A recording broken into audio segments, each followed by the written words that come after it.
AI has and will cause damage to people, society, and the environment, unless we learn how AI works, how it affects people, and how it affects the Earth, and then using that knowledge to do better. But wait! Have you noticed the push of AI into products all over the internet, seemingly into every part of business as well? Even the software I was using was full of it. But let's hold on again. How does AI in prompts work? When you enter a prompt to make an image, that prompt gets wired to data centers all over the country. And for this hypothetical, let's say it gets sent to the future DC Blocks data center about to be built in downtown High Point. That prompt is put through a process called inferencing. Rows of servers collectively think and come up with a response to your prompts. Once the servers come up with a response they'll think you'll like, they give it back to you. Thanks.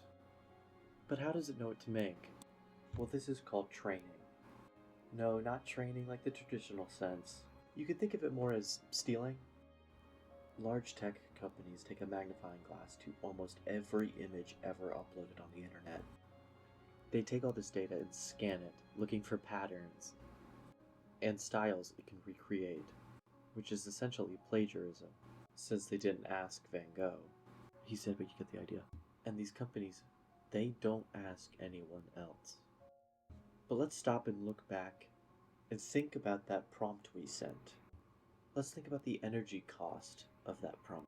If you wanted a 100-word response from ChatGPT-4, it would take an average of 0.15 kilowatt hours, which is about equal to 14 light bulbs being lit for 1 hour. But these computers generate a lot of heat in the process. So for that 100-word prompt, it would use about 0.5 liters, about 1 water bottle. Now scale that amount to the hundreds of millions of prompts every day. Now if we do some math here, carry the 1, 2. Oh, and with the daily average prompt submissions for ChatGPT being 700 million. Now times that by the 0.5 liters per prompt, and that equals to a lot of water. The energy use is another story. Right now, data centers use around 5% of all US energy. And predicted by next year, the total energy consumption of data centers will be between the average rate of energy consumption between Japan and Russia.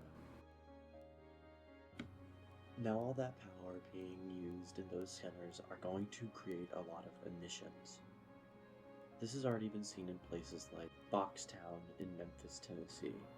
Boxtown has been facing a lot of struggles with the Colossus 1 supercomputer by XAI, with the main issue being its 35 unpermitted temporary gas turbines. This level of emissions has already caused problems, like a 79% increase in nitrogen dioxide levels. These emissions are hurting the community, and only are looking like they're getting worse. Especially now with the new Colossus 2 data center that is already under construction, and will most likely have minimal emission oversight.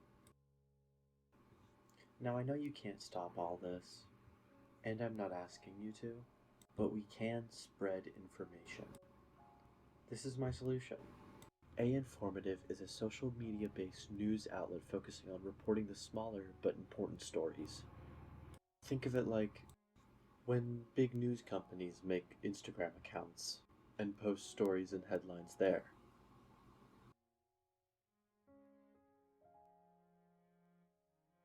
This account would post simultaneously across a variety of platforms. With being completely online, we wouldn't need office space or any supplies, so there is no operating cost. A.Informative would be a hub of the stories from the communities and environment. Many news outlets have taken to prioritizing engagement and shock stories, whereas A.Informative only wants to spread the ethical perspective of this new age of technology. With this source of news and information, I am hoping that a more knowledgeable society will come together, course correct on our mismanagement of this new hungry technology.